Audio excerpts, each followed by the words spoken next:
esse ciclo articula-se a um movimento de luta, de discussão, de debate promovido pela Flaxo Brasil, pela Secretaria dos Direitos Humanos, com apoio da Petrobras, para promover um debate amplo acerca da necessidade de construir um espaço para a memória histórica, para o debate em torno da memória histórica, do sentido ou dos sentidos que a memória deve ter nas nossas discussões no campo acadêmico, especialmente das humanidades e das ciências sociais.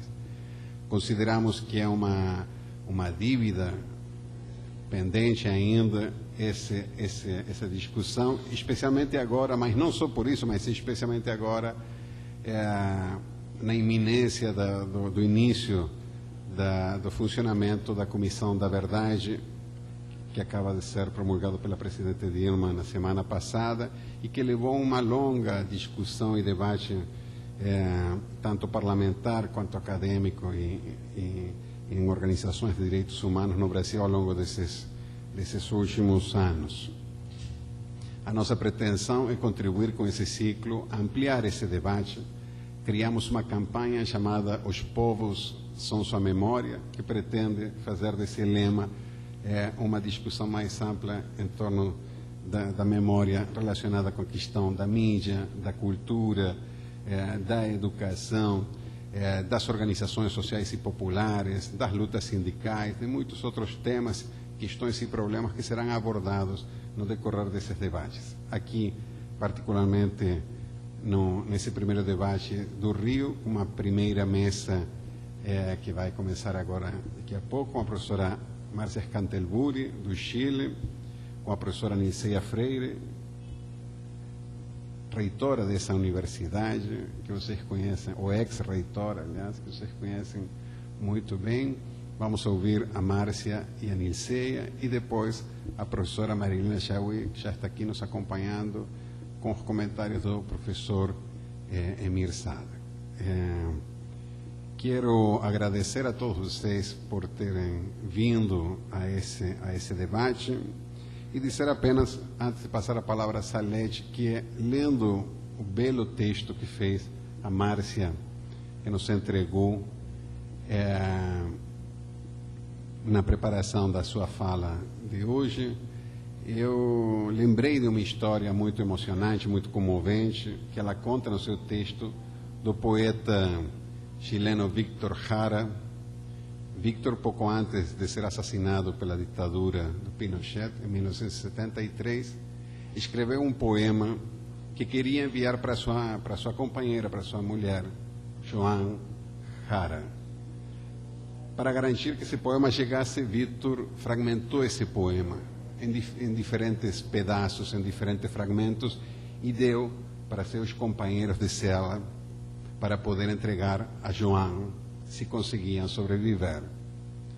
No Museu da Memória e dos Direitos Humanos do Chile, esse poema está reconstruído na entrada.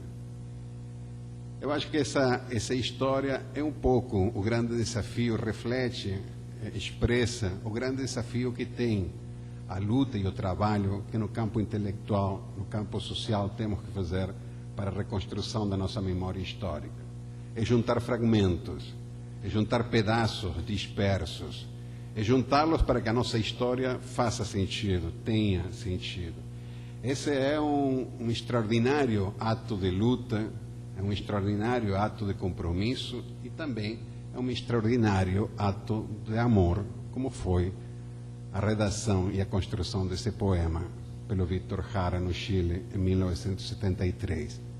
Esses elos, essas relações da nossa América Latina voltam a se estreitar na reconstrução desse passado recente, das nossas ditaduras militares, e agora com a Comissão da Verdade, sem dúvida, abre-se um momento muito interessante, muito rico para o resgate dessa memória, para o conhecimento da nossa história, uma história que não é só a história do Brasil, é também a história da nossa América Latina. Por isso também esses debates reúnem, chamam intelectuais de diferentes países da América Latina, porque conhecendo o que aconteceu nesses outros países, vamos também a compreender um pouco melhor o que aconteceu aqui no Brasil.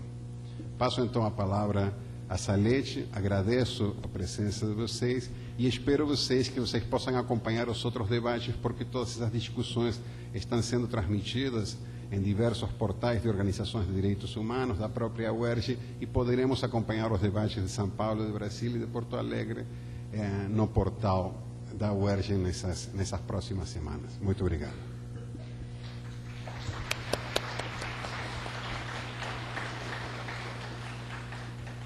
Boa tarde a todos e a todas. Em nome da ministra Maria do Rosário e de toda a Secretaria de Direitos Humanos, gostaria de agradecer imensamente ao Emir e ao Pablo, a Flaxo e à UERJ, que acolhe esse primeiro seminário, mas também à Petrobras, por terem compreendido e terem acreditado na importância e na necessidade deste ciclo de debates.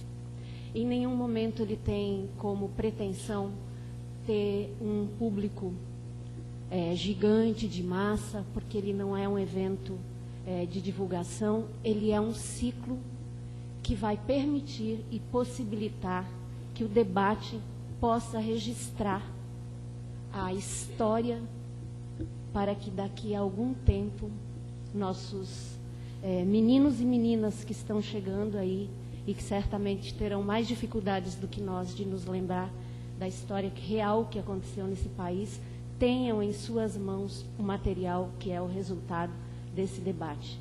Essa foi uma das grandes preocupações da ministra Maria do Rosário quando Pablo apresentou a ideia deste projeto, desse ciclo de debates, e que ela realmente encampou e entrou de cara, porque ela diz: nós aqui, enquanto Secretaria dos Direitos Humanos, vamos ser engolidos no cotidiano das atividades e vamos precisar que outros nos ajudem a pensar, refletir e registrar que momento é esse que vivemos e que momento é esse que estamos vivendo agora e o que é mesmo que estamos deixando como legado para as futuras gerações. Então, a gente poderia dizer que vivemos grandes emoções há muitos anos atrás. Eu, que nasci em 64, fui embalada por algumas canções, entre elas uma que dizia: quero falar de uma coisa, adivinha onde ela anda, pode estar dentro do peito ou caminha pelo ar. E certamente ela caminhou pelo Palácio do Planalto na semana passada, no dia 18 de novembro de 2011, quando a presidenta Dilma, primeira presidenta mulher nesse país, que teve em sua história a sua juventude marcada pelos problemas causados pela ditadura, ela sanciona duas fundamentais leis para a democracia brasileira, que é a lei que cria a Comissão da Verdade e a lei do acesso à informação. Certamente é um legado que há muito brasileiros e brasileiras, não apenas dos direitos humanos, mas brasileiros e brasileiras, que viveram aquele momento e que compreendem a história que deve ser marcada e registrada, estavam aguardando por este momento que nós, da Secretaria dos Direitos Humanos, juntamente com o André no primeiro semestre, tentamos que este momento vivido no dia 18 de novembro pudesse ter sido vivido no primeiro semestre para ser um marco histórico. Mas ele não foi possível, só foi possível agora. E embalam também canções e outras músicas nos momentos em que alguns de nossos brasileiros e brasileiras viveram e sofreram a tortura da ditadura, e que eu, como criança, não entendia muito bem, mas cantava nos concursos de música, uma delas que eu só fui aprender o que ela significava muito tempo depois, que ela dizia assim: um dia a areia branca seus pés irão tocar e vai molhar seu cabelo a água azul do mar, janelas e portas vão se abrir para ver você chegar, e ao se sentir em casa, sorrindo vai chorar. E eles só conseguiram se sentir em casa depois da lei de anistia, que os trouxe de volta. Eu aprendi muito tempo depois o que era, porque eu nasci numa cidade que tinha praticamente uma rua e fui criada na Liberdade. Eu não entendia muito bem, até me mudar para São Paulo em 1980, o que era não ser livre e o que era não poder dizer ou fazer as coisas que um jovem, ou que um adolescente, ou que uma criança queria. Até sabíamos que tinha algo de errado, porque como militantes da educação e vivendo dentro da escola, a gente aprendia a tal do moral e cívica, a SPB, etc., né? E ficava de vez em quando num castigo de milho ou de tampinhas de garrafa, mas era difícil para quem nasceu em 64 compreender o que era tortura e o que era ditadura e o que era falta de liberdade para a nossa juventude, para os nossos estudantes. A gente vai aprendendo aos poucos. E eu fui cantando, inclusive uma música que dizia assim: eu te amo, meu Brasil, eu te amo. Meu coração é verde, amarelo, branco, azul, anil. Eu te amo, meu Brasil, eu te amo. Ninguém segura a juventude do Brasil. E se é alguma coisa que este governo de hoje precisa agradecer e lembrar e marcar para sempre, é o quanto a sua juventude foi corajosa e o quanto ela continua sendo, e que a gente a respeite e continue fortalecendo. Obrigada a todos por terem vindo até aqui.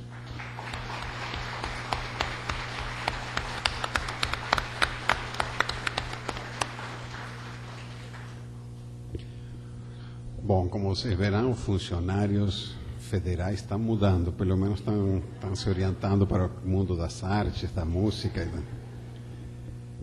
Vamos então chamar o professor André Lázaro, que vai coordenar a mesa, professor também, ex-pró-reitor dessa universidade, ex-secretário da diversidade do MEC, ex-secretário executivo do Ministério dos Direitos, da Secretaria dos Direitos Humanos, e ele vai chamar as participantes dessa mesa. Muito boa tarde a todos e a todas, é uma honra, queria agradecer o convite, a oportunidade de estar aqui. Muito emocionante esse encontro e uma emoção que deve nos ajudar a agir. Eu acho que esse é o sentimento, pelo menos, de uma geração que estava lá, do outro lado, sofrendo, e hoje tem condições de tomar decisões e agir. Então, eu queria convidar a mesa para nos acompanhar a Márcia Scartembleri, que é do Museu de Memória dos Direitos Humanos do Chile. Márcia, por favor.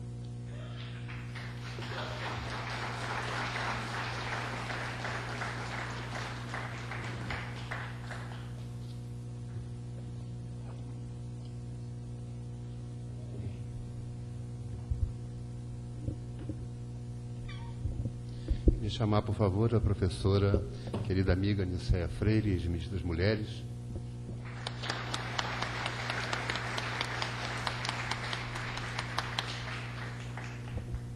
A professora Nilceia hoje dirige a Fundação FOR no Brasil, um organismo fortemente comprometido com o tema dos direitos humanos. Então, para começar, eu pediria a Márcia, cuja fama já a precedeu pelo texto. Então, sinta-se em casa, por favor. Así que es un placer, yo creo que ahí se escucha mejor, poder venir también a acompañarlos en un camino que estamos recorriendo varios países simultáneamente en América Latina y en otras partes del mundo.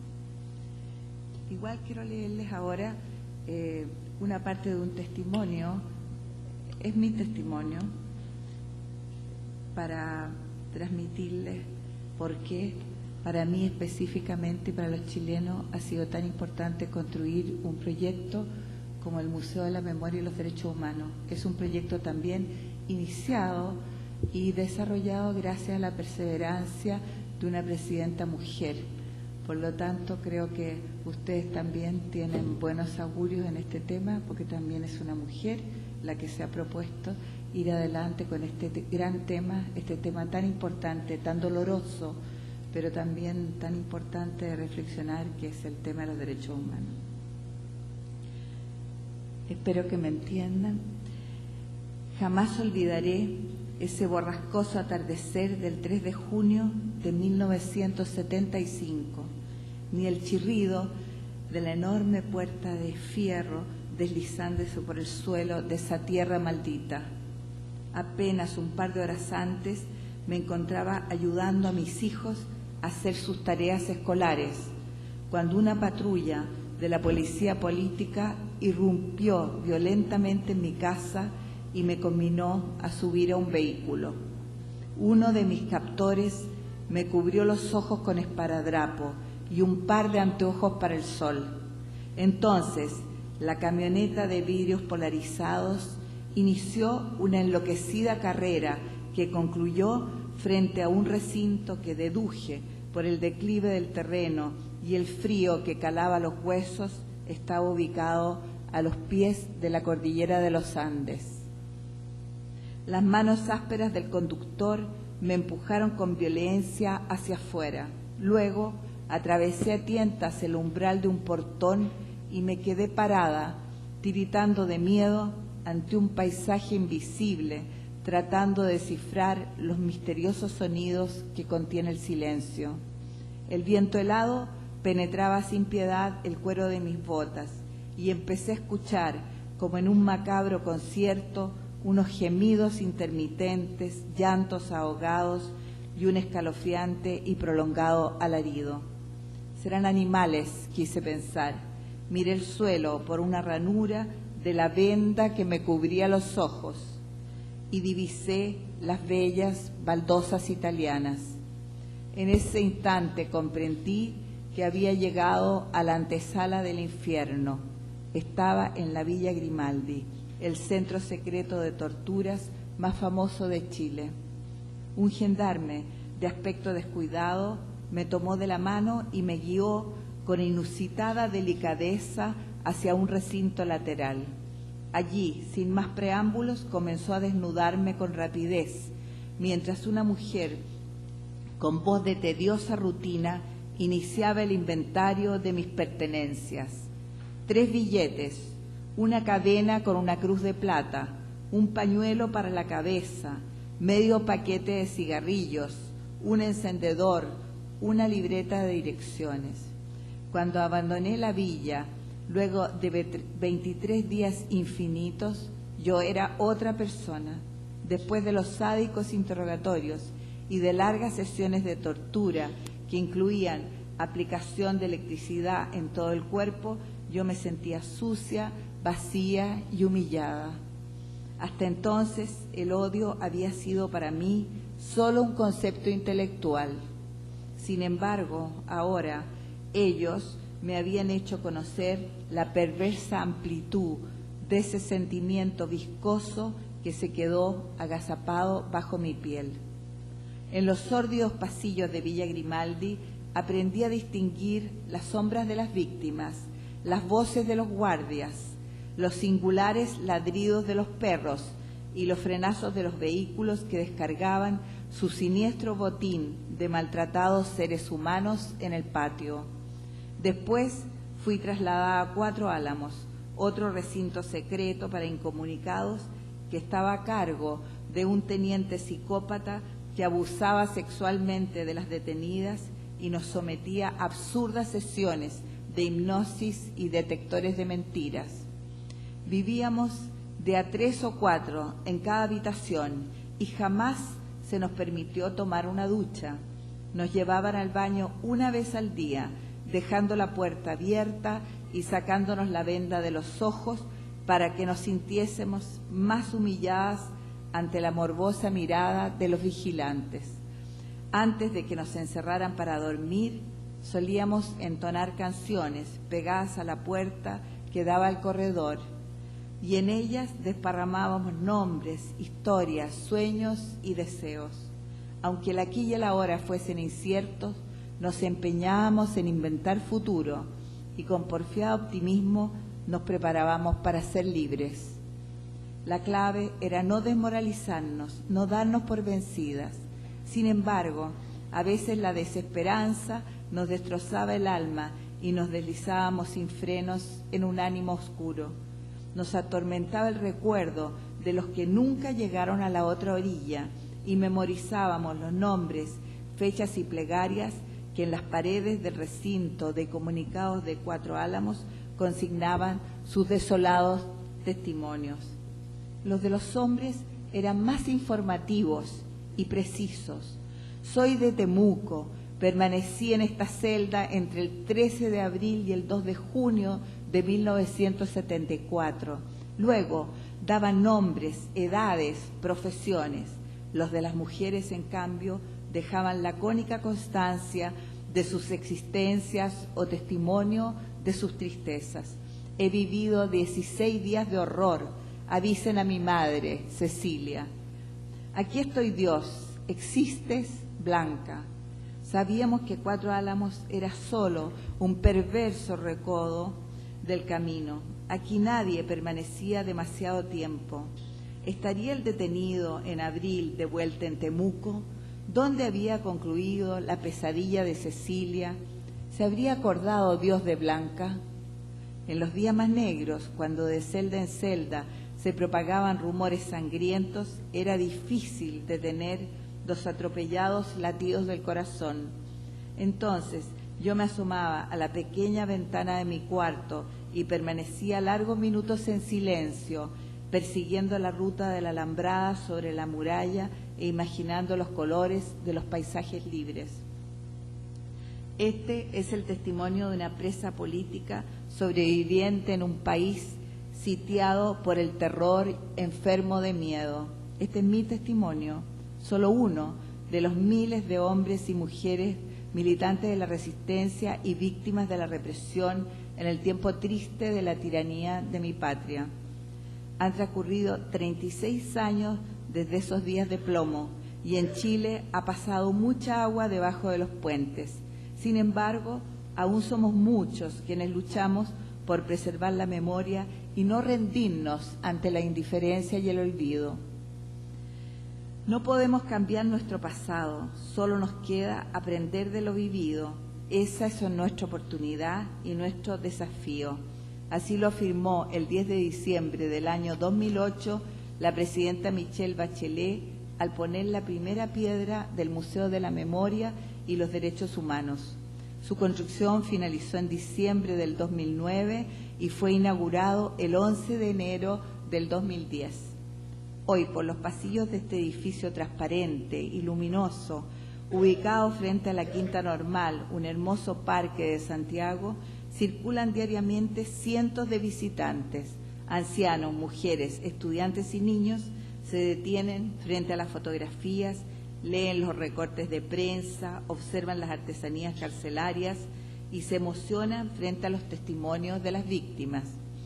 Varios hacen fila para ingresar a las cabinas audiovisuales ubicadas al final de la muestra, donde dejarán sus comentarios o registrarán episodios de sus vidas que luego son recogidos en los archivos del museo para ir construyendo la memoria colectiva de Chile. En un país aún dividido, sabíamos que levantar el museo no sería fácil, pero Bachelet estaba convencida de la importancia de este proyecto y lo llevó adelante contra viento y marea. Ella sentía que era fundamental para transparentar las situaciones dolorosas vividas en el pasado, debatir sobre lo sucedido y crear las condiciones para que esta pesadilla no se repitiese nunca más. Habiendo visitado en otros países museos de este tipo, la exmandataria tenía claro que el pasado vinculado a guerras o dictaduras suele detonar polémicas entre las distintas formas de mirar la historia y que éstas se dan no solo entre ganadores y perdedores de la confrontación o entre perpetradores y víctimas, sino al interior de cada uno de los sectores en conflicto. Entonces, inevitablemente, la memoria se constituye en territorio de disputa cultural y política. A diferencia de quienes aún sostienen la conveniencia de dar vuelta a la página en beneficio de una hipotética reconciliación nacional, Michelle Bachelet consideró que la imposibilidad de establecer una mirada única no podía ser pretexto para dar la espalda a lo ocurrido. A su juicio, el verdadero desafío era enfrentar un pasado que habla de la violación sistemática de los derechos humanos por parte del Estado chileno entre el 11 de septiembre de 1973 y el 11 de marzo de 1990. Sacar lecciones y construir futuro. Para ella, la tragedia vivida por nuestra patria puede tener muchas explicaciones, pero ninguna justificación. Por eso, uno de los ejes de su política de derechos humanos fue el rescate de la memoria y el reconocimiento de la dignidad de las víctimas, víctimas a las que los agentes del Estado negaron su calidad de seres humanos y su identidad mediante la tortura, las ejecuciones sumarias y las desapariciones.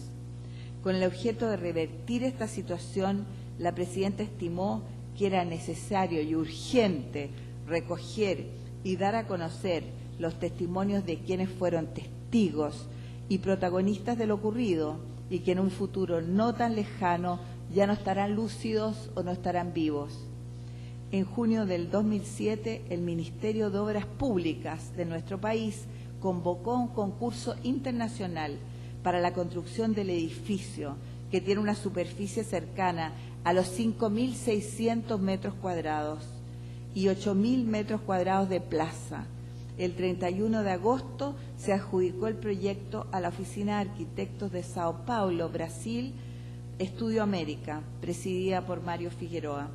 Su propuesta consistía en un edificio muy singular por su contenido y su concepción arquitectónica. Al presentarla, los ganadores brasileños puntualizaron: entendemos como memoria no un deseo de volver atrás, de sustituir lo insustituible. Para nosotros la memoria no es arrepentimiento, es mirar el futuro, pero sabiendo del pasado. La vida no es lo que uno vivió, sino lo que uno recuerda y cómo lo recuerda para contarlo, ha dicho el escritor Gabriel García Márquez.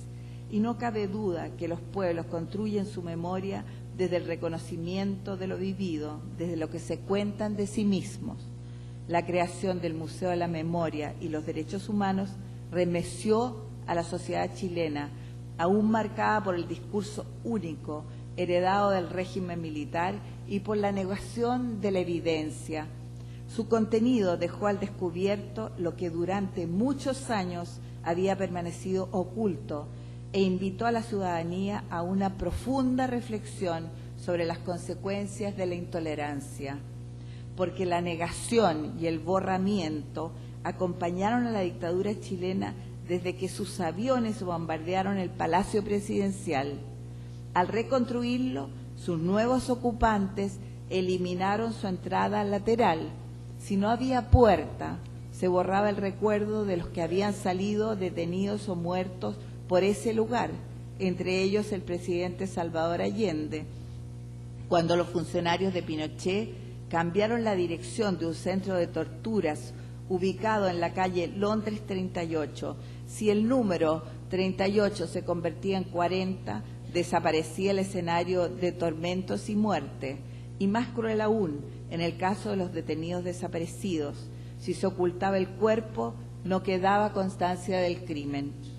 Durante el régimen del general Pinochet, miles de chilenos y chilenas fueron perseguidos, privados de libertad, exiliados, despedidos, ejecutados, torturados o hechos desaparecer. Luego, a lo largo del proceso de transición, los gobiernos democráticos materializaron sus políticas de derechos humanos en las comisiones de verdad, que entre los años 1990 y 2005 identificaron a 3.185 desaparecidos, ejecutados o asesinados en forma sumaria, individualizaron a 28.459 torturados y detectaron 1.132 recintos de detención y tortura. El último se detectó hace apenas 2 años. En la primera administración que sucedió a la dictadura, el presidente Patricio Aylwin convocó a la Comisión de Verdad y Reconciliación, cuyos resultados se volcaron en un informe que se llamó el Informe Rettig. Luego, Eduardo Frei Ruiz-Tagle llamó durante su mandato a una mesa de diálogo que reunió por primera vez a representantes de las Fuerzas Armadas con familiares de las víctimas de las violaciones a los derechos humanos. En el 2004, bajo el gobierno de Ricardo Lagos, se presentó al país el trabajo realizado por la Comisión de Prisión Política y Tortura, conocido como Informe Valeg, y al año siguiente, junto con la creación del Instituto de Derechos Humanos, que finalmente vio la luz a mediados del 2010, las agrupaciones de familiares de las víctimas solicitaron al presidente la creación de un museo de la memoria. La socialista Bachelet, ella misma, una ex prisionera política, decidió hacer realidad este proyecto. Estaba convencida de que en el país aún hacía falta un espacio que acogiera y preservara los informes emitidos por las comisiones de verdad y la documentación, testimonios orales y escritos, documentos jurídicos, cartas, poemas, libros, fotografías, artesanías carcelarias, películas, juguetes de trapo, joyas de cuero o hueso, dibujos, música y prensa escrita, radial y audiovisual. Su idea era reunir estos materiales dispersos para ponerlos a disposición de la sociedad. Ella se había reunido muchas veces con las directivas de las organizaciones de derechos humanos e instituciones como las agrupadas en la Casa de la Memoria, que solicitaban un lugar para depositar, preservar, digitalizar, restaurar y exhibir al menos parte de sus valiosas colecciones declaradas Memoria del Mundo por la UNESCO. Hoy están disponibles para ser vistas, investigadas y consultadas por las generaciones actuales y futuras. La presidenta consideró indispensable también crear espacios destinados al aprendizaje de los derechos humanos, fundamentalmente en el caso de los jóvenes, para darles a conocer lo sucedido en el pasado reciente. No cabe duda entonces que la construcción del museo, cuya muestra está flanqueada por gigantografías de mudos y desolados paisajes del mar, la montaña y el desierto de Chile, fue un gesto que coronó la obstinada resistencia de nuestro pueblo frente al olvido. Al poco tiempo de instalada la dictadura, familiares de desaparecidos, organismos de derechos humanos y sobrevivientes de los centros de detención abrieron un camino de búsqueda y denuncia, construyendo memoriales a lo largo de nuestra larga y angosta geografía. En la actualidad, estos suman más de 20 y varios más se encuentran en proceso de construcción. Son espacios de encuentro que nos hablan de un pacto para no olvidar. Y hoy en Chile, gracias a la perseverancia de quienes no se rindieron en la búsqueda de verdad, justicia y memoria, la mayoría de los chilenos reconoce que en el país se violaron los derechos humanos y rechaza lo ocurrido. Esto no significa que el fantasma de los años 70 y 80 haya dejado de penar en el debate sociopolítico y que las interpretaciones de ese tiempo sombrío no generen controversias. Estas controversias alcanzan también a los sitios de memoria. En el caso de los que se sitúan en espacios físicos donde ocurrieron los acontecimientos y prácticas represivas, como son los casos de Londres 38 o Villa Grimaldi, la materialidad habla por sí misma y es posible marcar rastros, ruinas o vestigios de lo sucedido, incluso recurrir a la representación de lo que ya no existe cuando se han borrado huellas o cambiado su función. Estos espacios denuncian y evidencian lo sucedido, por eso su potencial de transmisión es enorme y al recorrerlos el visitante se conmueve ante la presencia inminente del pasado. La construcción de museos como el de la memoria, en cambio, se enfrentó a otros desafíos. ¿De qué manera narrar y representar lo sucedido? ¿Cómo mostrar lo que ya no está? ¿Con qué recursos ampliar un debate circunscrito a grupos específicos de la sociedad? El propósito de nuestro equipo, que operó al alero de la Comisión Presidencial de Derechos Humanos, era organizar un espacio que se plantease desde un lenguaje simbólico y poderoso múltiples preguntas e interpretaciones de los hechos rememorados. Y su creación era un mandato que remitía a los ausentes, como lo consignara Primo Levi, que un resto de las palabras de los que ya no pueden hablar encuentre un espacio, un ámbito de audición, una representación en el propio presente.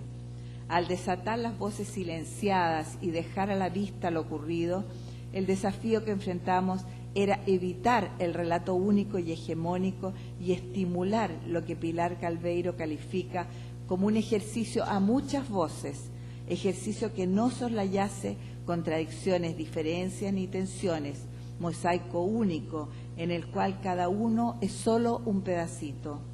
En el caso de este Museo de la Memoria, optamos por entregar a los visitantes elementos que le permitan sacar sus propias conclusiones y aportarlas a la construcción de la memoria colectiva.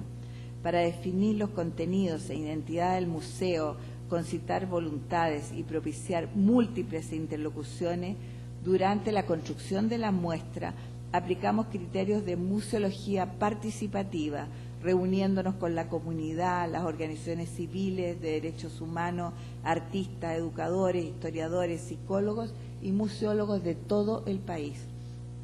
Y más adelante, durante la instalación, utilizamos el concepto de memoria en construcción. En el muro donde se exponen las fotos de las víctimas, dejamos muchos marcos vacíos, incitando a los visitantes a procurar las imágenes de los que todavía no están en ese espacio. También las cabinas audiovisuales esperan sus testimonios e historias. Así convocamos a la sociedad a involucrarse en la restitución y reconstrucción memorial. Se trata de transformar la historia en memoria en función de un proyecto que ofrezca al país un sentido de identidad y destino que llama a cada chileno a reconocerse como parte involucrada en la tragedia ocurrida. Y esta idea se expresa en el memorial del artista chileno Alfredo Ollar, que, iluminada por el concepto "Todos hemos perdido algo", incluye 500 imágenes de detenidos desaparecidos y de personas aparentemente no afectadas por lo ocurrido. Su obra Geometría de la Conciencia, instalada en la plaza, establece un diálogo con el edificio y mientras éste se eleva, la cripta de Ollar se sumerge para desde su interior involucrar a los espectadores en una experiencia multisensorial. El artista invita a ingresar a un espacio cerrado y a sentir el encandilamiento y la oscuridad, evocando así presencias y ausencias. Otro artista que ocupa un espacio importante del museo es Jorge Tacla, cuya obra, al mismo tiempo en el mismo lugar, recompone en uno de los accesos al edificio un poema escrito por Víctor Jara en el Estadio Chile, donde estuvo detenido antes de ser asesinado en septiembre de 1973. Este fue entregado en fragmentos a sus compañeros de prisión para que los sacasen de ese lugar y más tarde fueron entregados a su viuda John Jara. Otro desafío fundamental para desarrollar el proyecto museográfico fue determinar la forma de presentar el terrorismo de Estado sin que la recreación morbosa del horror resultase contraproducente y generase una distancia entre el relato y el público. Teóricos de la memoria cuestionan la potencialidad paralizante de la que califican como pedagogía de la consternación y que predominó hasta los años 90. De allí que se haya optado más bien por representaciones que combinan información con elementos de fuerte simbolismo. Sin embargo, tampoco queríamos pecar por omisión y se presenta en el museo también un catre de tortura. Este catre es la única recreación de la muestra. Junto a este se exhibe el aparato destinado a administrar violentas descargas de electricidad a los presos y en el mismo espacio se describen los métodos de tortura. Se presenta un mapa de los recintos de detención y en una pantalla lateral rotan sin fin los testimonios de las víctimas de este tipo de prácticas atroces. El recorrido incluye experiencias autobiográficas, objetos, relatos, cartas, filmaciones, fotografías, dibujos infantiles, recortes de diarios, documentos jurídicos, poemas y maquetas. Muchos de estos objetos dan cuenta del heroísmo y espíritu de lucha de los prisioneros y otros de su vida cotidiana, formas de resistir, esperanzas, miedos y gestos solidarios. Sabiendo que el recuerdo se estructura al ser formulado y que no hay un solo lenguaje para la memoria, nos enfrentamos también a la disyuntiva de cuál utilizar, qué lenguaje, el simbólico, el oral, el literario, el audiovisual, el emocional, el narrativo. Decidimos emplear expresiones mixtas que incluyesen relatos y representaciones, muchas de tipo audiovisual o presentadas en pantallas digitales, apuntando hacia los jóvenes, porque no podíamos ignorar que más de la mitad de la población de nuestro país no había nacido cuando sucedieron los hechos presentados en la muestra estable del museo. Y la idea era que este espacio, con sus muestras, obras de teatro o lecturas de poesía, los convocase, operando como un puente entre el pasado y el presente. Hoy el Museo de la Memoria y los Derechos Humanos ofrece la oportunidad de expresar lo que fue silenciado e invisibilizado durante mucho tiempo. En su auditorio y sus aulas educativas es posible discutir sobre los derechos que se siguen conculcando en nuestra sociedad y en el mundo, abordar la situación de nuestros pueblos originarios, las condiciones de vida de los inmigrantes peruanos en nuestro país, el matonaje en los colegios o la violencia doméstica. Es muy probable que desde este lugar se salga con más preguntas que respuestas, porque para mirar el drama que vivió Chile en el pasado reciente se necesita coraje. Sin embargo, este parece indispensable para construir un futuro en que se valoren la democracia y se respete la diferencia, futuro en el que se reconozca la dignidad de cada persona que habita en esta tierra.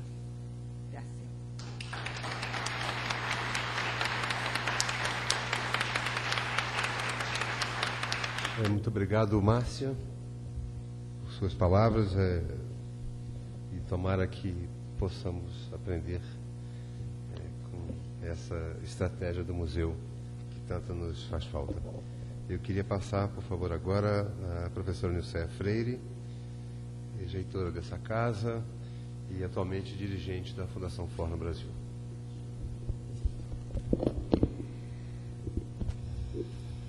Boa tarde. Tá alto, né? Boa tarde a todos e a todas.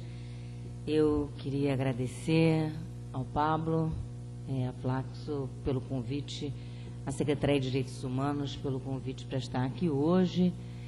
E quero dizer que estar aqui nesse auditório, para mim, é sempre um momento de muita emoção. Eu acho que a minha vida quase toda é nessa universidade. Eu entrei nessa universidade aos 18 anos e estudei,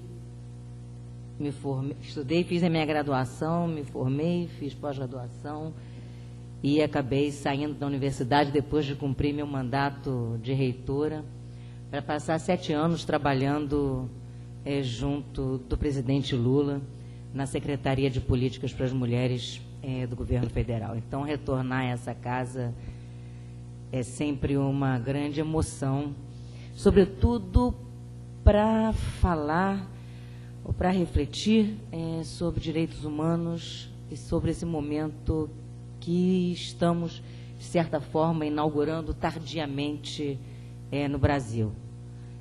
Foram aqui, né,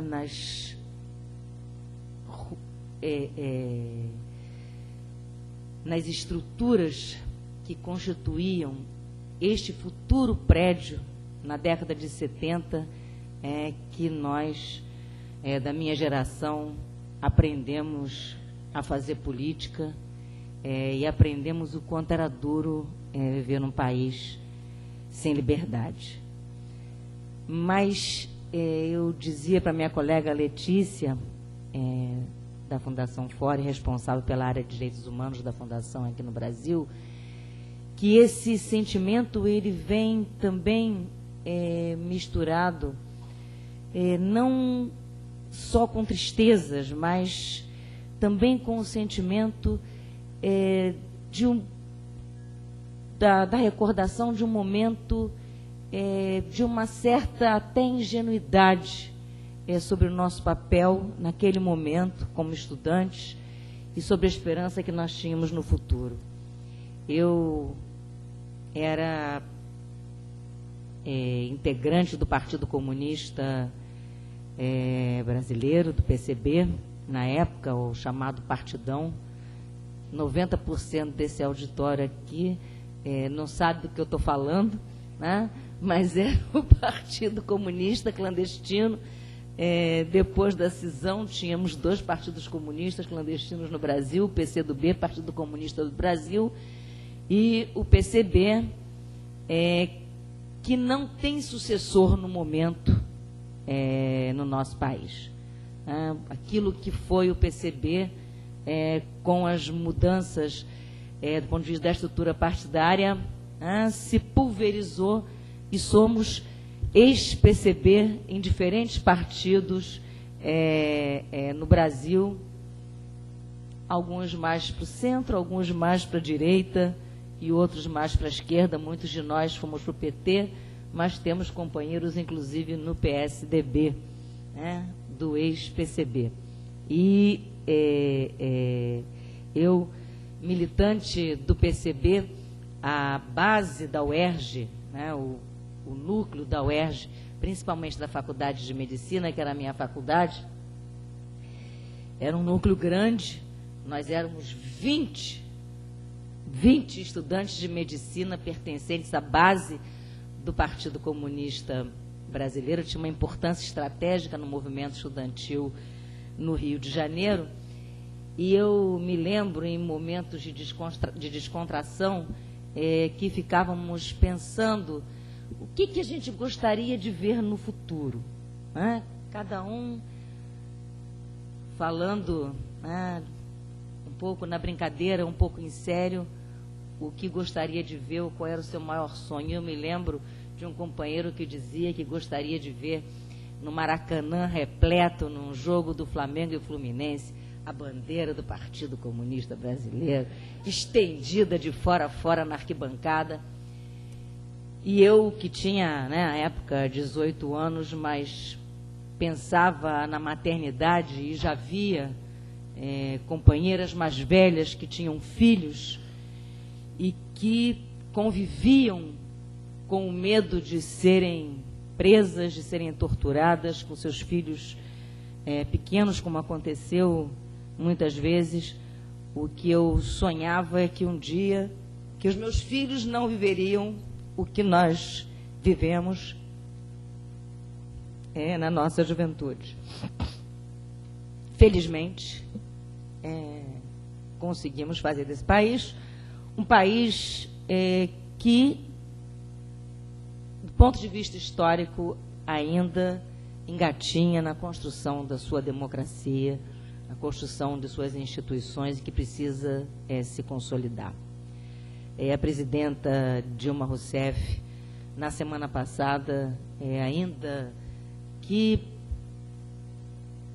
o decreto, a comissão não preencham todos os nossos sonhos de lá de trás e os recentes de agora, ela deu um passo enorme nesse processo de consolidação da democracia brasileira.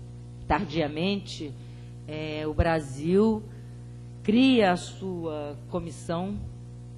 Mais do que criar a comissão, o Brasil, de uma maneira clara e explícita, diz: nós queremos conhecer o nosso passado, nós queremos desnudar a nossa história, a bonita, a feia, a que dói, a que se foi transformada em poesia, aquilo que podemos reunir dos fragmentos dispersos que temos nas vidas das pessoas, na conformação política recente do nosso país, e na produção intelectual, acadêmica desses, já lá se vão 40 anos pós-ditadura no nosso país. É interessante, eu hoje, enquanto pensava no que falar aqui, eu pensava que justamente essa semana que é a Semana da Consciência Negra no país, devia nos inspirar a fazer um paralelo entre por que o Brasil tarda tanto, né, a criar a comissão ou a conseguir criar as condições para que ela exista. Que paralelo isso pode haver com o mito do Brasil cordial, pacífico, onde não há ódios, onde não há revanche, onde todos vivemos como irmãos, seja na raça, seja na etnia, seja no gênero. O Brasil é o país do não conflito. E da mesma maneira que se quis sepultar as marcas da brutal submissão dos negros no nosso país, da brutal violência que se cometeu na escravatura, no período da escravidão, cuja abolição ainda precisa ser feita definitivamente no nosso país, é esse mesmo país, né, que setores da sociedade dizem que nós também não precisamos revisitar o período do autoritarismo, porque, afinal de contas, todos devemos nos perdoar, e o país deve perdoar a si mesmo pelos erros cometidos no passado. Mas é impossível perdoar, é impossível haver qualquer reconciliação se não há reconhecimento dos fatos passados, e nós não podemos avaliar em profundidade as consequências daquilo que sofremos, seja lá na escravidão, seja no passado recente autoritário do nosso país. Eu acho importante fazer esse paralelo, porque a comissão também, ela pode ser, e esse momento, esses ciclos de debates, também podem ser um momento de desmistificar esse mito da cordialidade, esse mito do Brasil pacífico, não violento, que não guarda rancores, para que a gente efetivamente possa construir uma nação sem rancor, uma nação mais solidária e mais justa com todos e todos daqui para frente. Eu diria que, independente dos números que podemos encontrar em diferentes documentos da literatura, livros, documentos feitos como o documento Tortura Nunca Mais, os números de mortos, desaparecidos, o número de funcionários públicos que foram tirados dos seus locais de trabalho, o número de inquéritos que foram abertos contra pessoas porque pura e simplesmente pensavam diferente, ou porque eram solidários àqueles que pensavam diferente do pensamento hegemônico à época. Para lá dos números, as consequências da ditadura e do autoritarismo no Brasil, elas são muito profundas. E elas significaram, eu não sou cientista social, não sou uma estudiosa do tema, mas elas significaram uma conformação política atual, da qual todos nós, muitas vezes, nos queixamos, com a qual todos nós nos deparamos, mas que é preciso ver quais são as causas dessa conformação, né, que são as bases dessa conformação política atual.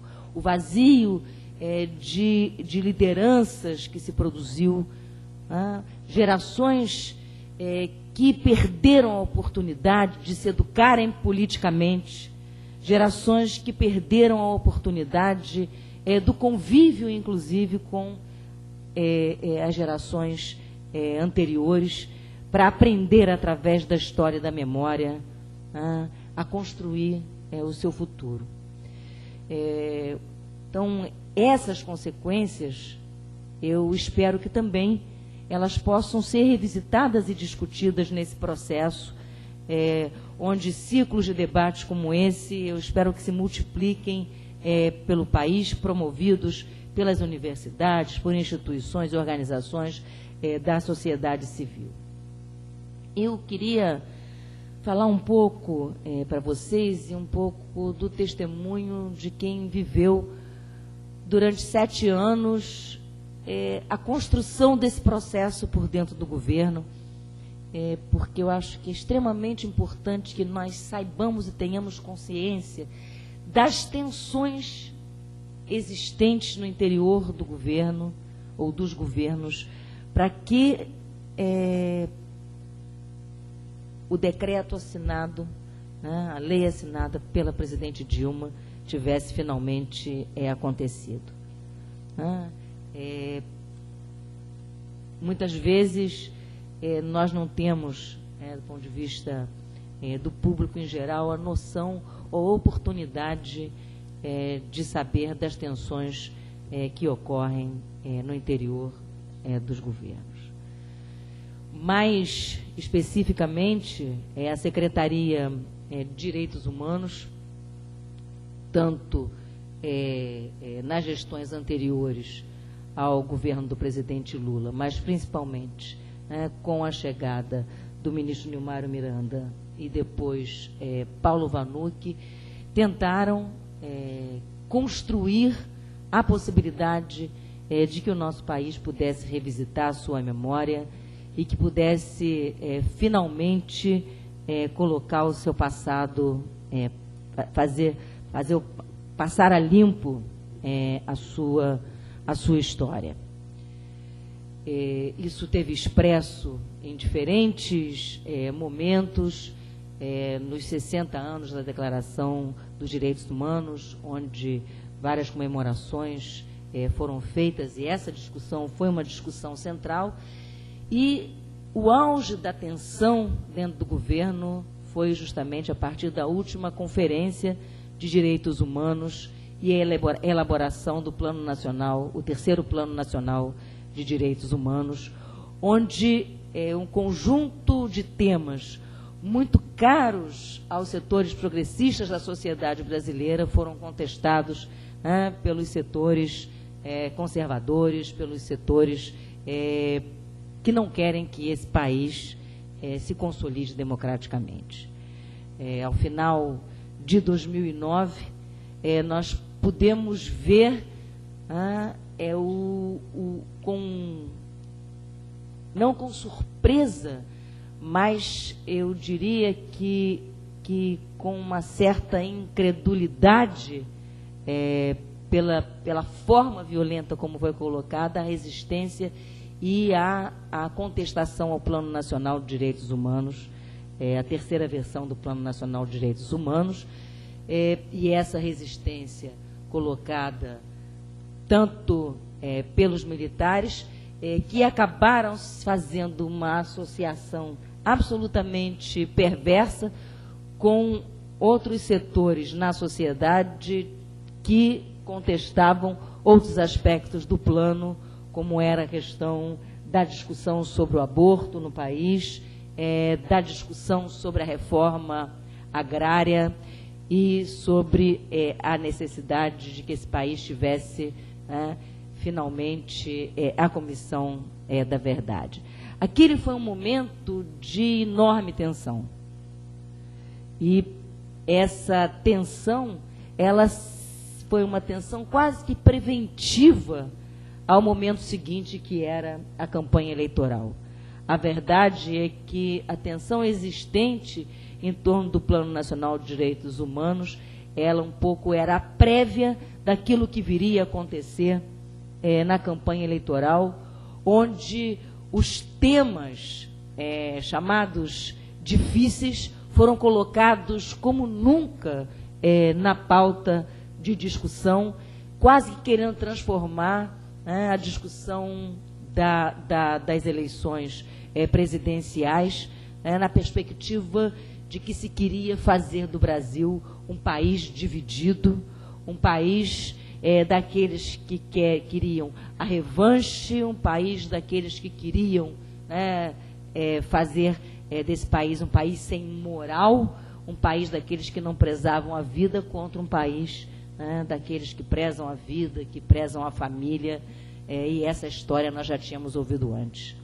Felizmente, se conseguiu, no jogo de tensões e discussões, superar esse momento, e é por isso que agora nós temos que ter a consciência de que não basta termos a comissão, não basta termos o espaço da comissão para trabalhar, mas cada um de nós e cada uma, né, do ponto de vista da cidadania, teremos que ser agentes que permitam uma correlação de forças favorável a que essa comissão chegue a um bom termo.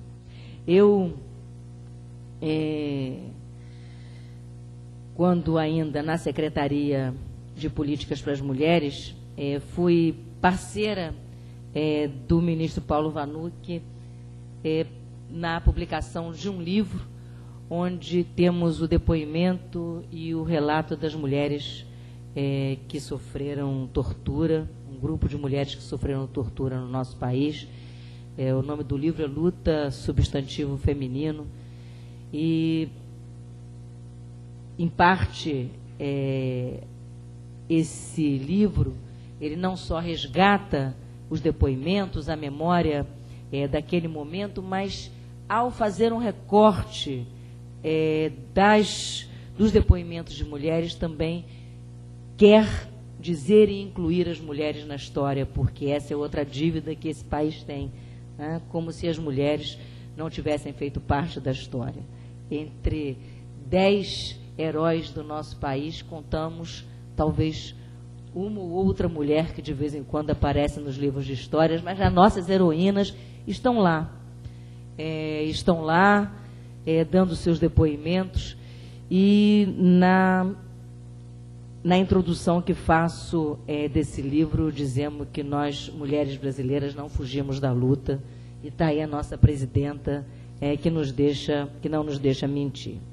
Finalmente, eu queria dizer que, do lugar onde eu estou hoje, na Fundação FOR, eu espero continuar contribuindo para esse processo. O compromisso da Fundação FOR com o processo de redemocratização do nosso país foi um compromisso sempre marcado pelo apoio aos movimentos sociais, pelo apoio a diferentes grupos de intelectuais que, em determinados momentos da nossa história e durante o período da ditadura, puderam contar com o apoio da Fundação, ou para estudarem fora do Brasil, ou para se manterem em estruturas cujo único suporte era o suporte da Fundação FOR, como o SEBRAP, nos momentos mais difíceis do nosso país. Atualmente, nós apoiamos uma iniciativa na Universidade de São Paulo, o Laboratório de Estudos da Intolerância, que tem um trabalho belíssimo. Eu trouxe aqui um extrato desse trabalho chamado Intolerância e Resistência. São depoimentos de militantes ativistas que sofreram tortura no país. Esses depoimentos, vários já estão no YouTube. É um trabalho absolutamente primoroso do laboratório. E o Laboratório de Estudos da Intolerância, e esse grupo na USP, tem o projeto do museu, que nós esperamos que possamos ter inaugurado também. Já tem uma belíssima planta, né, feita por um grupo de arquitetos através de um concurso, e eu espero que tenhamos recursos no país para termos um museu tão bonito e que possa contar essa história como o Chile vem contando. Então, esse é um dos projetos que nós apoiamos nessa área, e estamos trabalhando numa proposta com o ISER para a constituição e para apoiar a constituição de subcomissões da verdade, ou que possam subsidiar à comissão no âmbito de cada estado brasileiro, porque esse país é enorme e nós precisamos pensar nacionalmente em ter condições para colher e apoiar a Comissão da Verdade em cada estado. E, por fim, eu não podia deixar de falar um pouco do Chile, né? A ditadura no Brasil, ela teve alguns traços bastante particulares, né? Um dos traços particulares da ditadura brasileira, né, foi a questão, né, do nacionalismo e a construção de um parque de ciência e tecnologia diferente de outros países na América Latina, o que nos deu algum fôlego para o pós-ditadura do ponto de vista da reconstrução da nossa ciência, da nossa tecnologia. E a ditadura brasileira, ela teve um efeito colateral inesperado para as pessoas da minha geração. Eu brincava aqui com a André, a nossa companheira da Secretaria de Direitos Humanos. Ela nasceu em 64, ela é muito novinha. Eu sou lá da década de 50, estou com 59 anos, e eu diria que nos efeitos colaterais do bem, se é que a gente pode citar algum é esse, foi o fato de que nós pudemos encontrar os nossos irmãos latino-americanos, né, quando saímos andando por essa América Latina,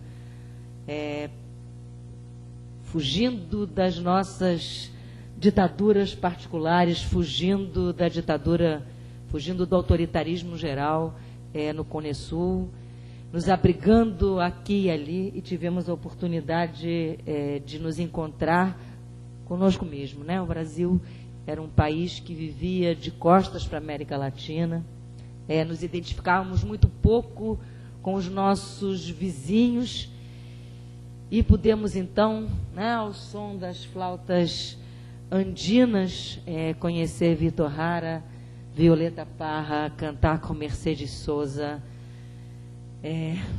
ver que as nossas veias abertas, nas nossas veias abertas corria o mesmo sangue, e esse sangue, ele clamava por justiça e por solidariedade. Eu fui viver no México em 76 e me encontrei lá com muitos chilenos, argentinos, e com eles aprendi muita coisa. Aprendi, inclusive, a cantar algumas músicas, mas eu não me arrisco a fazer o mesmo. Só fecho essa minha fala lembrando de Santa Maria de Iquique, que era uma ópera, eu diria, uma cantata, cantada pelo Quilapayún, e que tratava de todo o processo de luta dos mineiros das minas de cobre no Chile.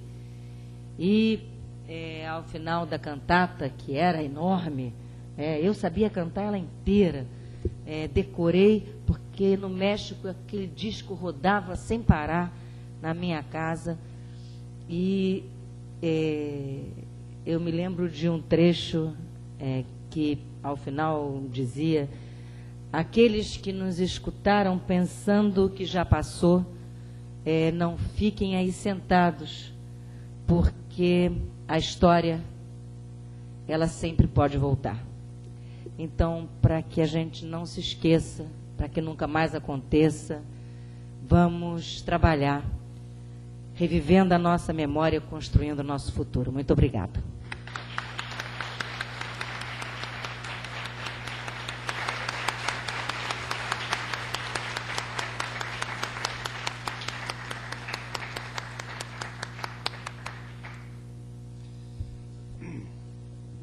Muito Obrigado, professora Nilceia.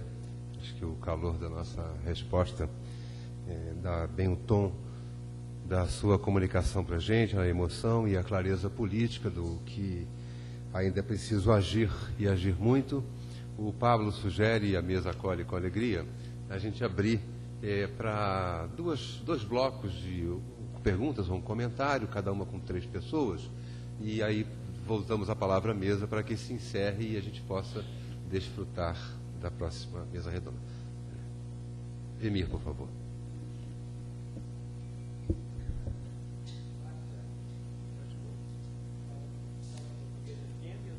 Hablo en castellano mejor.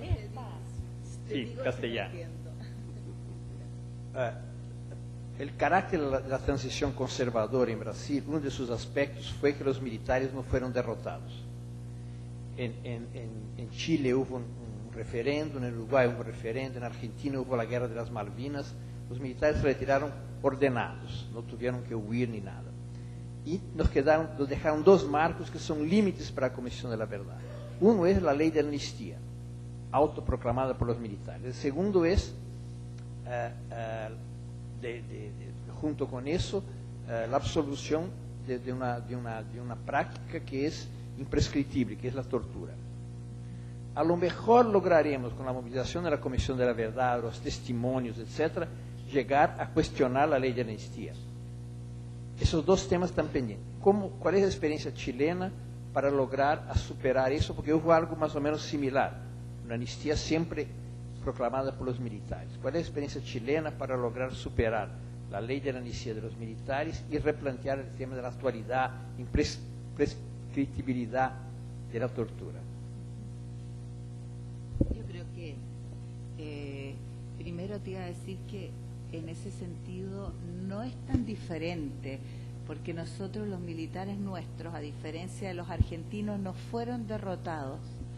Nosotros tuvimos una transición pactada y no podemos olvidarnos de que tuvimos a Pinochet muchos años en el Congreso Nacional, convertido en senador designado. Fue una transición muy difícil y muy complicada. Es decir, hoy, justamente en este minuto, hay una funa en Chile. ¿Saben lo que es una funa? Una manifestación en contra de que hay un alcalde de Providencia, que es un sector importantísimo de Santiago, que está rindiendo un homenaje al torturador más brutal de Chile. Todas estas son secuelas, ¿no es cierto?, de esta transición pactada, donde fue muy difícil salir, y todavía creo que no salimos de lo que está. Creo que de todas maneras el tema de la amnistía, en casi todos los países de América Latina hemos tenido el tema de la amnistía. A diferencia de Uruguay, por ejemplo, donde fue el mismo pueblo que dicta la amnistía, no es el caso nuestro, porque es una amnistía que no tiene legitimidad, porque es una autoamnistía que se dicta el propio dictador. Entonces, la gente en general, la opinión pública mayoritariamente no está de acuerdo con la amnistía.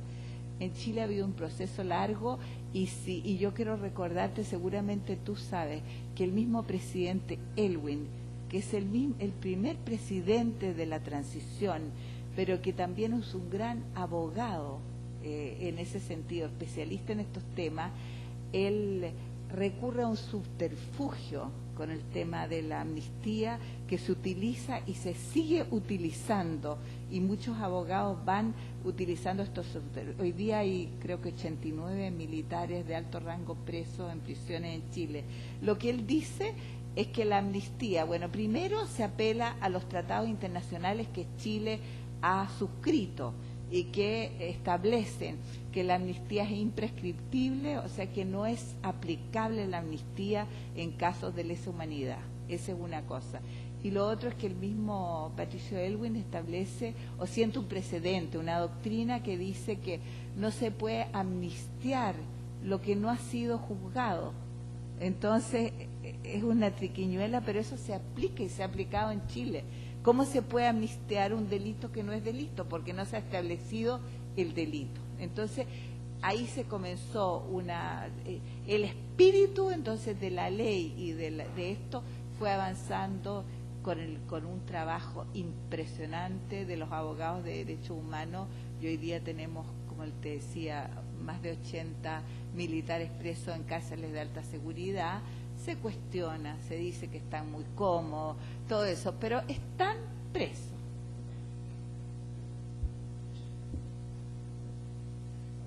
Por favor, tem 2 pessoas.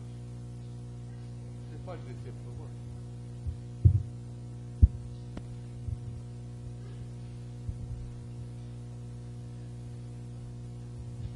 Boa tarde a todos. Meu nome é Robson. Eu tenho 47 anos, eu nasci, portanto, em 64. E eu comecei a militar em 83. Tinha muitas ilusões. Eu me atrevi a vir falar aqui pelo seguinte. Foi dito aqui, pelo Pablo Gentili, os povos são a sua memória. E foi dito também aqui na mesa que a sanção do projeto da Comissão da Verdade representa uma expressão categórica de que nós queremos desnudar a nossa história. Aí eu tenho algumas dúvidas, porque eu estou bastante cético com relação a isso. Na primeira reunião do coletivo pela Comissão da Verdade do Rio de Janeiro, um conhecido militante do Rio de Janeiro e que combateu na luta armada, o Carlos Eugênio Paz, conhecido como Comandante Clemente, ele disse o seguinte, que no Brasil a ditadura ela não caiu como resultado de uma ação da sociedade, de uma demanda da sociedade, mas ela se transmutou, né? E nessa transição arrastada, que já se arrasta há 26 anos, tem esse sentido de continuação. Por que tem esse sentido de continuação?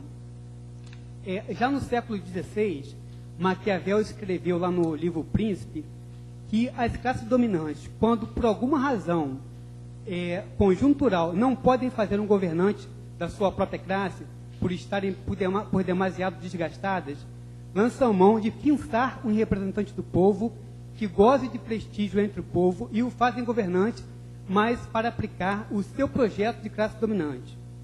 E aí, no leque de alianças que se optou fazer, incluindo, inclusive, pessoas vinculadas ao antigo regime da ditadura militar, torna uma situação, cria uma situação de se ficar refém dessa base aliada. Então, eu posso citar alguns exemplos, por exemplo, no quesito de direitos humanos, porque é isso que viemos aqui discutir. O ex-vice-presidente José Alencar, ele pediu votos, ajudou a eleger, fez campanha para Antério Mânica, prefeito de Unai, Minas Gerais. Antério Mânica, para quem não se lembra, ele foi o mandante do assassinato dos fiscais do Ministério do Trabalho que investigavam o trabalho escravo na região. No caso agora do Michel Temer, ele foi por 2 vezes secretário de Segurança de São Paulo, primeira vez no governo Franco Montoro, e não hesitou em baixar o cacetete nos trabalhadores em greve. Então, quando se opta por uma composição de chapa assim, dessa natureza, é uma forma de se credenciar, de sinalizar para o capital de que se há de fazer uma gestão inofensiva aos interesses do capital. E aí, não se pode esperar muito nessa composição. Porque, por exemplo, o projeto da Comissão da Verdade, nos moldes em que foi apresentado, ele estabelece um período de 1946 a 88, para uma comissão de 7 comissionados apenas, com prazo exíguo de 2 anos, né? Para concluir um trabalho para abordar um período tão abrangente. E dessa forma dilui o foco do regime da ditadura militar. Então, esse conjunto de elementos nos permite duvidar do alcance efetivo de uma Comissão da Verdade que tenha por objetivo esclarecer efetivamente a responsabilidade por esses crimes praticados.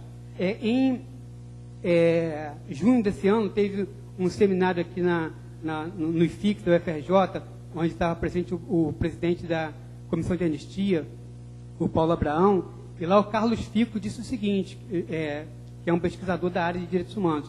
Ele disse que o conhecimento tem um poder mobilizador. Então, é mais importante do que punir eventuais torturadores, é importante municiar a sociedade de informações efetivas. Mas o que não me parece que seja o caso. Na cerimônia de sanção, a Vera Paiva, filha da vítima da ditadura, o Rubens Paiva, ela foi convidada para falar e, no último momento, foi impedida de falar por pressão dos militares. O Genuíno, assessor do Ministério da Defesa, fez gestões para que fosse impedida a fala da representante dos familiares. Então, em função desse conjunto de elementos, que me permite esse ceticismo. E nós que alimentamos tantas ilusões no governo do PT, quando se chegou ao poder, como detentor do poder de Estado, tem o poder de intimar, inquirir, determinar. Por quê? Porque os ministros militares são subordinados à presidência da República.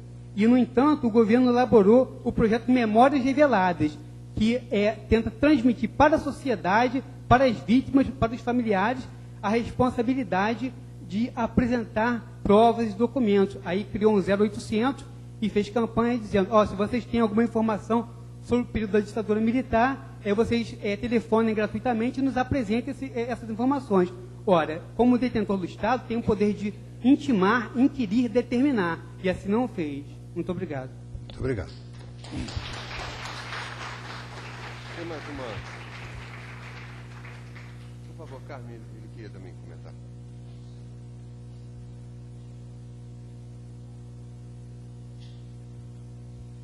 Boa tarde. Olha só, minha pergunta segue o raciocínio da senhora ministra. Seu nome? Rafael Almeida. Mas eu considero a senhora como nossa ministra ainda. De que nós somos muito lentos. O Brasil é muito lento para fazer reformas. Foi o caso da escravidão e agora com a Comissão à Verdade. A pergunta é simples. O Brasil desejando almejar um poder regional, por que ele não se tornar um verdadeiro propulsor de reformas que são geralmente, como das direitos humanos, começadas pelos nossos vizinhos e irmãos? Por que nós somos sempre o último? Você quer comentar alguma coisa? Quer esse comentário? Então, pedir à professora Nilceia que comente. A Márcia observou que ela não compreendeu direito, há muitas nuances da política nacional. Eu peço que compreendam e vamos dispensá-la do comentário à pergunta. Eu vou comentar e vou dizer uma coisa aqui antes de comentar. É bom estar fora do governo e poder comentar essa questão agora, porque quando a gente está dentro do governo, a gente fica meio cheio de dedos de defender determinadas coisas, às vezes, né? Então, mas eu agora estou fora do governo, sou uma cidadã comum e corrente, né? Com um pouco de experiência de ter passado 7 anos, dos quais eu tenho muito orgulho de ter passado 7 anos ao lado do presidente Lula, né? E eu acho que o companheiro ele tem preocupações corretas, né?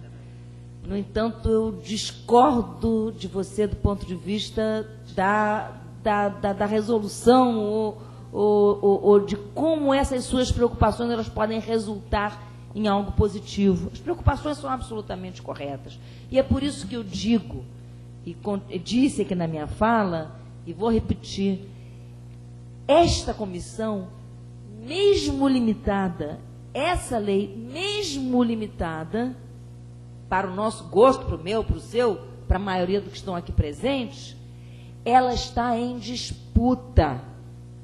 Não está dado que nem dentro desses limites ela vai chegar ao final com o resultado limitado que pode ter.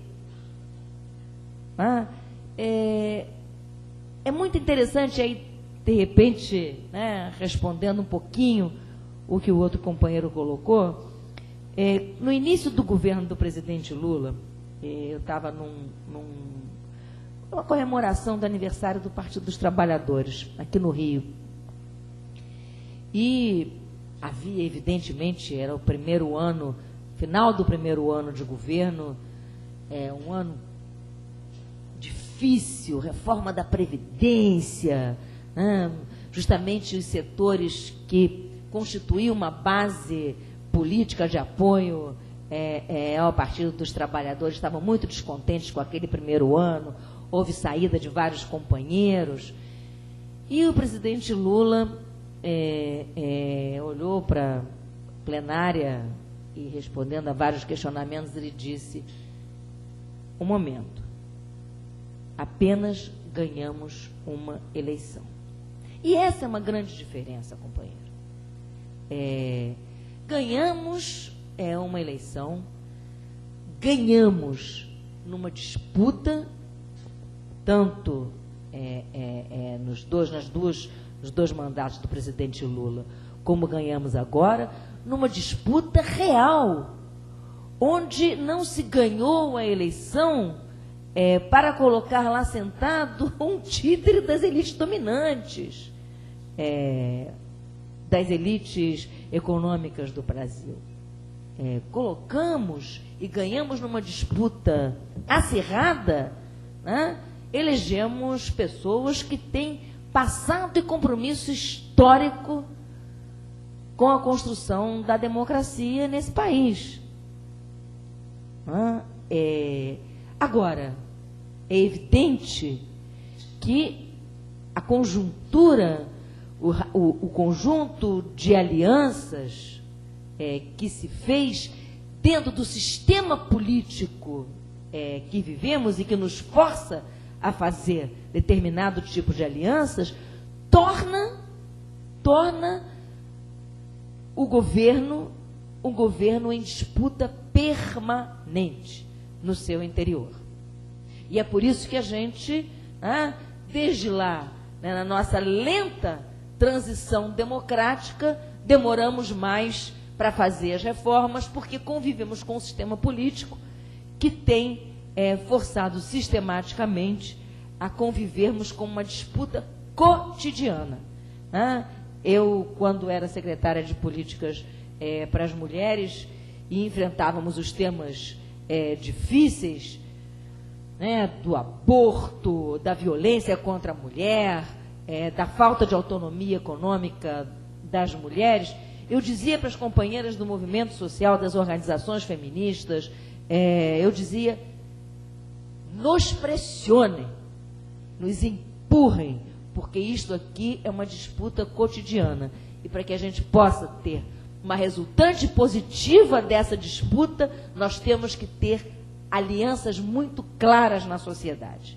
Se, nesse momento, não houver alianças muito claras com os setores progressistas, com os setores de esquerda da sociedade brasileira, que querem ver esse passado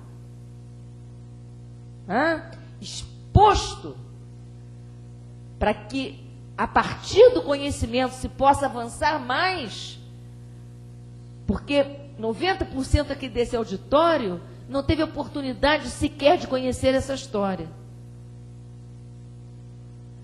Se nós não fizermos essas alianças, aí vai ficar difícil. Agora, não tenhamos dúvida, os militares foram derrotados ou não derrotados nesse país, mas eles continuam aí. Mas eles são apenas a expressão de uma parte da sociedade que é conservadora, que é de direita e que, no Brasil, raramente se manifesta. E eu vou concluir essa minha fala com um episódio que é engraçado. Na eleição de 2002, no último debate da campanha eleitoral, eu estava com uns amigos de fora do país e que tinham trazido outros amigos, estavam aqui trabalhando, e eu os convidei para assistir o debate na minha casa. E aí eu fazia a tradução das coisas e, de repente, um deles coçou a cabeça e perguntou: cadê o candidato da direita?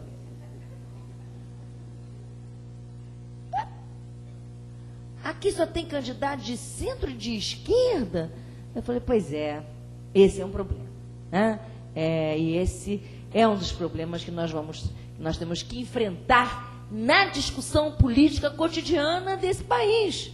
Porque nós temos uma direita envergonhada que age, né, nos subterrâneos e que se manifesta e pressiona na hora precisa. Eu acho que é preciso ter atenção com isso e fazer tensão. Portanto, acho que as suas observações e preocupações são válidas, mas é preciso ter clareza de que disputa nós estamos falando e em que disputa nós estamos nos colocando como um polo para fazer avançar. Muito obrigado.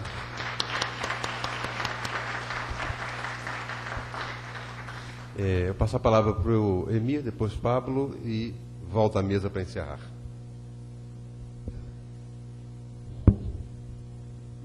Não, só uma breve observação. Eu tenho várias críticas à Comissão da Verdade, nenhuma delas coincide com as que foram feitas aqui. Eu acho que, em primeiro lugar, nós não temos maioria no Congresso de esquerda. A proposta do governo não era essa, era muito mais avançada. Tudo bem, há desigualdade no financiamento privado de campanhas, enquanto não tivermos maioria, uma bancada de esquerda no Congresso, vai ser difícil. Não é o projeto original do governo que passou, foi o projeto que foi possível passar com a maioria do Congresso. Em segundo lugar, talvez não se descubra nada mais. O negócio de 2 anos, é pouca gente. Não é pouca gente, são 7 pessoas que vão coordenar um trabalho enorme que foi feito ao longo de muitas décadas já. E depois talvez não se descubra nada a mais, nada de novo. O que não se tem acesso, os militares destruíram. Ou destruíram, esconderam e dizem que destruíram. Podemos até desmascará-los nesse aspecto. Mas tem um elemento importante, que a comissão vai fazer a versão oficial do Estado brasileiro sobre o que aconteceu em 64 para frente. Houve um golpe militar, destruiu a democracia, usou a tortura, instaurou um estado de terror. Vai estar inscrito lá na história brasileira como versão oficial da democracia sobre o que aconteceu naquele momento. Talvez acabe sendo isso o mais importante. A ideia de que vai se reconstruir tudo factualmente, a tortura nunca mais já fez em grande medida, se complementou depois, abrindo comissões dos estados, vai haver depoimentos importantes. Acho que uma parte dos depoimentos serão importantes para reatualizar na memória toda a brutalidade do que houve na repressão, eventualmente ajudar a questionar a lei da anistia. Mas eu acho que nas condições atuais é o tipo de comissão, na verdade, possível. Ela pode se ampliar conforme o grau de mobilização, como disse. Isso é que a gente consiga no conjunto da sociedade. Obrigado. Pablo, por favor.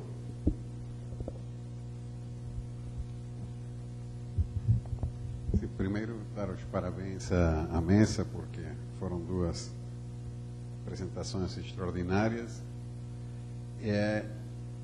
E acrescentar uma questão em 2 direções. É mais um comentário que uma pergunta, mas eu gostei muito do paralelo que fez a Nicei entre a Semana da Consciência Negra e essa comemoração pelos direitos humanos, porque não quero também parecer argentinocêntrico, apesar de que meu sotaque acaba me traindo sempre, mas, enfim, a história argentina, e por isso também esse ciclo de debates nos tenta ajudar a entender um pouco mais o que aconteceu em outros países da América Latina com essa mesma questão, pode também antecipar que nós aqui estamos iniciando uma etapa, um novo momento histórico nessa luta pela verdade, pela justiça e pelos direitos humanos. De forma alguma, a construção ou a criação dessa Comissão da Verdade era o fim. É o meio e vamos enfrentar muitas mudanças e muitas coisas novas vão aparecer além das informações da Comissão da Verdade. A história argentina mostra isso. Começamos com o governo de Alfonsín, com uma ênfase enorme na busca da verdade, na condena. Foi feita uma condenação, logo em seguida, poucos anos depois, apenas 2 anos depois, uma lei que, de certa forma, anistiava os mandos médios do exército, depois chamada Lei de Obediência Devida, e depois uma lei de ponto final, e depois uma verdadeira anistia que foi feita, e hoje um país que avança de uma forma totalmente diferente do que há 10, 15 ou 20 anos atrás imaginamos que ia a transitar.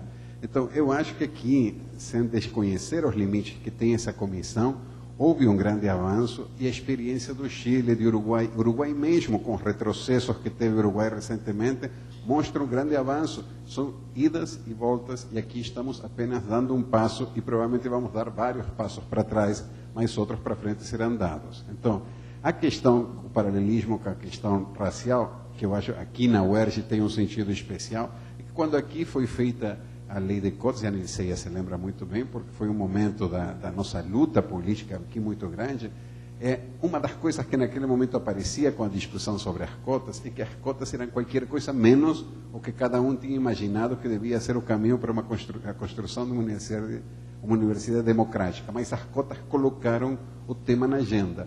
Hoje estamos discutindo o tema da memória nas nossas universidades, nos nossos cursos, na sociedade, nas organizações, não porque tem a Comissão da Verdade, senão porque na agenda política da sociedade brasileira esse tema volta a entrar. E essa luta das organizações de direitos humanos, dos companheiros e companheiras que lutaram na ditadura e depois volta a ganhar atualidade, volta a ganhar presença e voltará no futuro também. Então, eu acho que se resgataria aqui o reconhecimento também das vitórias que aconteceram no país e também o reconhecimento da história dos outros países da América Latina que podem nos dar um pouco mais de esperança nesse caminho que o Brasil começa a transitar agora nessa nova etapa.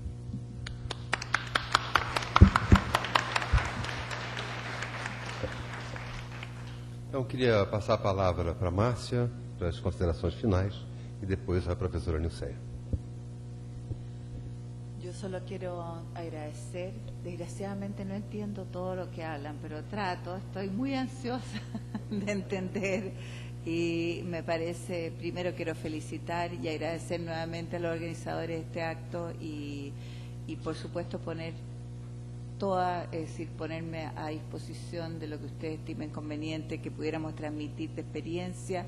Nosotros también tenemos experiencias tremendamente limitadas, estamos recorriendo todavía, Emir, le decía yo, un camino difícil donde vamos, y como decía Pablo, idas y vueltas, y no sabemos qué va a pasar. Yo formo parte de un grupo, los 14 de Villa Grimaldi, que somos los primeros querellantes contra Pinochet y Contreras, mucho antes de que cayera Pinochet en manos del juez Garzón incluso, pero todavía estoy esperando justicia, así que tampoco, ¿no es cierto?, tenemos mucho que cantar. Pero yo tengo tremendas esperanzas, yo creo que gran parte de la clave, ¿no es cierto?, de lo que están haciendo los organismos internacionales, le decía Emir, hay dictámenes que dicen también que las comisiones de verdad, y eso lo van a vivir ustedes, sirven para conocer lo que pasó y lo que fue ocultado, pero tampoco son el pretexto para decir que esto es un cierre.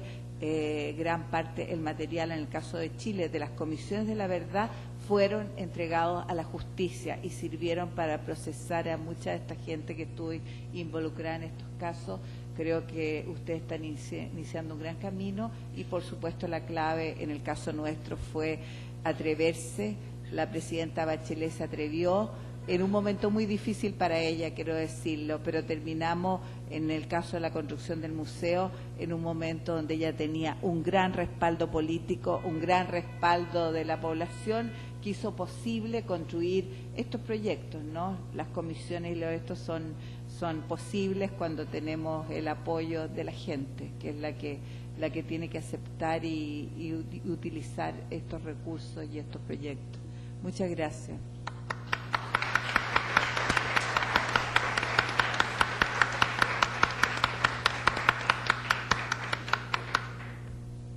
Ceia, por favor. Não, eu só queria mais uma vez agradecer a oportunidade de estar aqui hoje e dizer, principalmente para o companheiro, que a fala dele me deu uma saudade enorme da universidade, desse debate acalorado. Estou sentindo falta, me convidem mais, porque eu adoro esses debates. É muito bom estar aqui dentro da minha universidade, podendo discutir esse tema. Muito obrigada.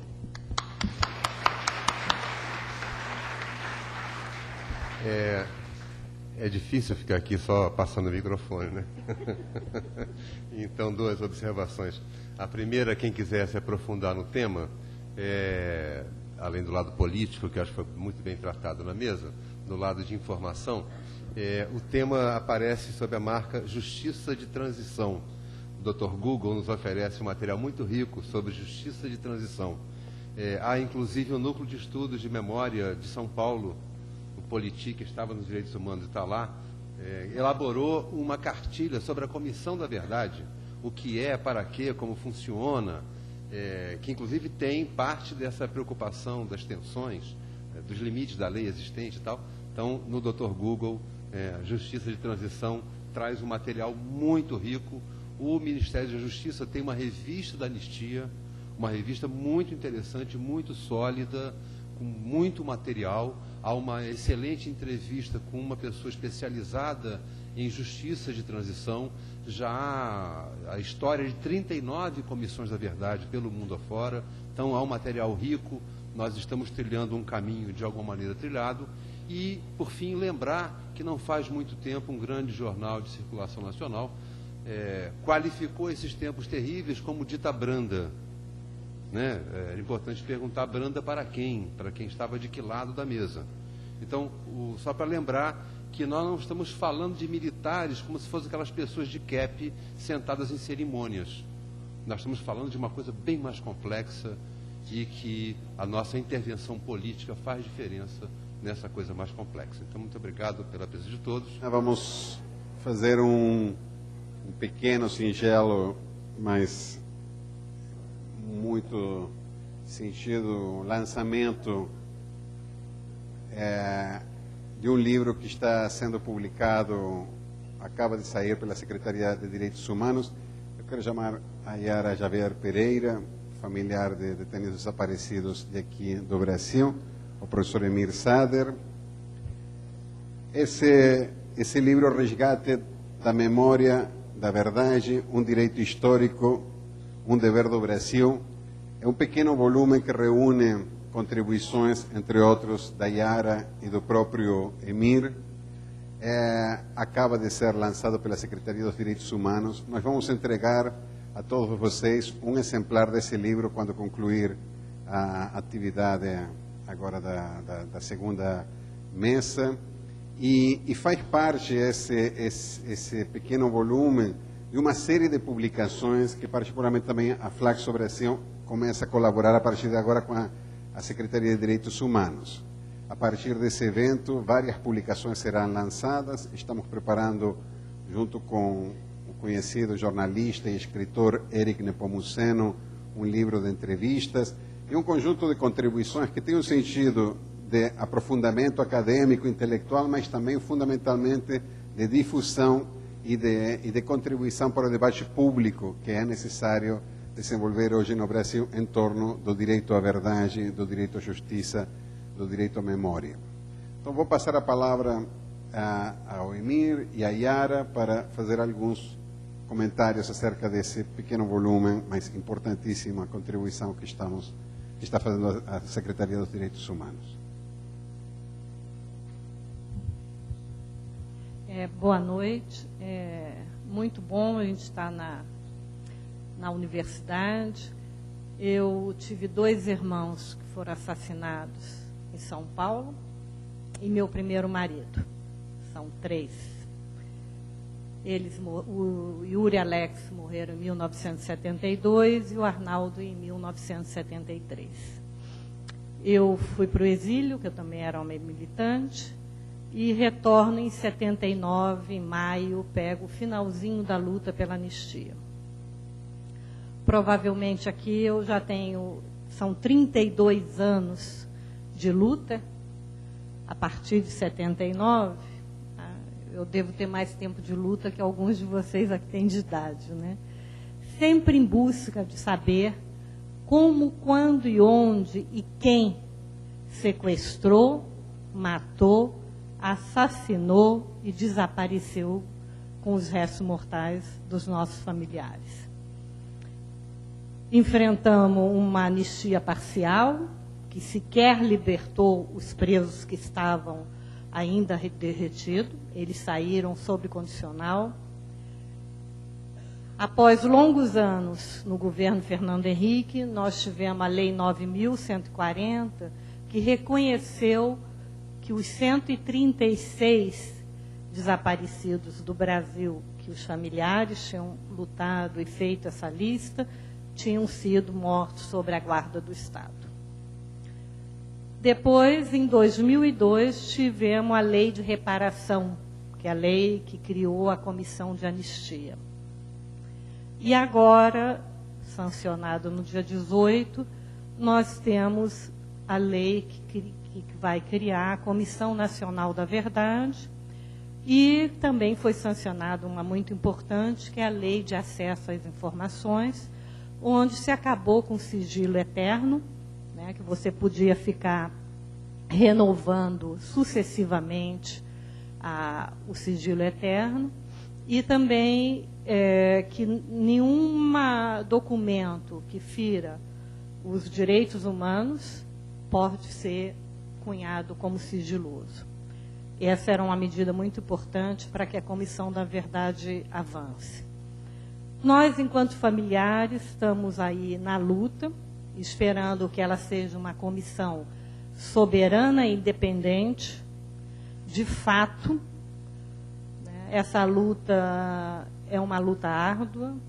Nós, sempre que possível, travamos esses debates nas universidades, porque nós entendemos que essa memória foi sonegada à sociedade brasileira. Tanto que não é um tema que seja caro, né, que repercuta. Eu ouvi aqui o final das colocações, depois a colocação do companheiro Emi, e eu digo, nós não queremos nos contentar com a comissão possível. Nós queremos uma comissão da verdade mesmo. E, sintomaticamente, saímos de dentro do palácio, que nós fomos lá prestigiar o evento, muito preocupados, quando o comando das forças militares proibiu que a familiar que ia falar em nosso nome tivesse a palavra, que era a filha do ex-deputado Rubens Paiva.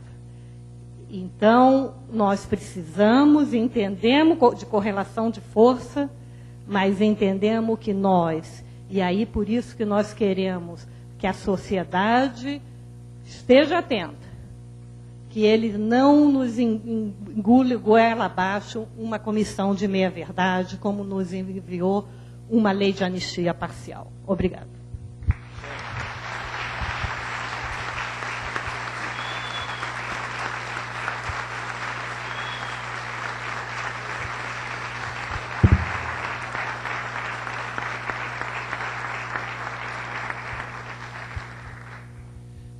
Quem esteve lá no Palácio já percebeu como a luta continua sobre outras formas, né?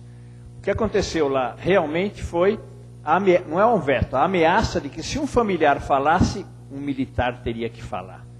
Quer dizer, aquela teoria que na Argentina foi difundida, dos chamados dois demônios.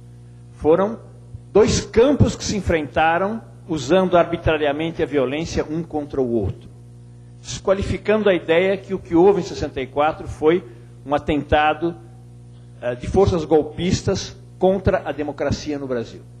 É uma luta grande, isso dá ideia. Bom, basta ver que nós continuamos, às vezes, a ser qualificados de terroristas, que era exatamente o que aparecia naqueles cartazes que a ditadura botava na rua para desqualificar quem lutasse contra ela. Então, é uma luta prolongada ainda, temos pela frente. Eu acho que é um espaço conquistado pela gente e nós temos que ampliá-lo ao máximo. Esse livro, que tem grandes testemunhos importantes, tem um pequeno artigo que eu escrevi quando ia se votar na Câmara, que eu falava, estamos começando a primavera dos direitos humanos. Mas não é uma primavera de 3 meses, não. Uma primavera de muito tempo. O problema básico não é que a comissão tenha 2 anos. Como eu falei, eu acho que grande parte das investigações foram feitas. É bom ter testemunhas importantes para reavivar a memória. O problema é que sejam 7 pessoas, não é grave. Nós vamos coordenar um conjunto de ações. Já foram aprovadas comissões nas assembleias estaduais em 17 estados do Brasil. Fora toda a pesquisa já elaborada, o apoio que vai se ter de organizações que já pesquisaram tudo isso.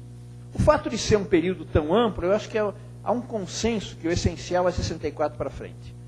Tem um período anterior, mas não qualifica exatamente os crimes que a gente quer investigar de violação dos direitos humanos na ditadura militar.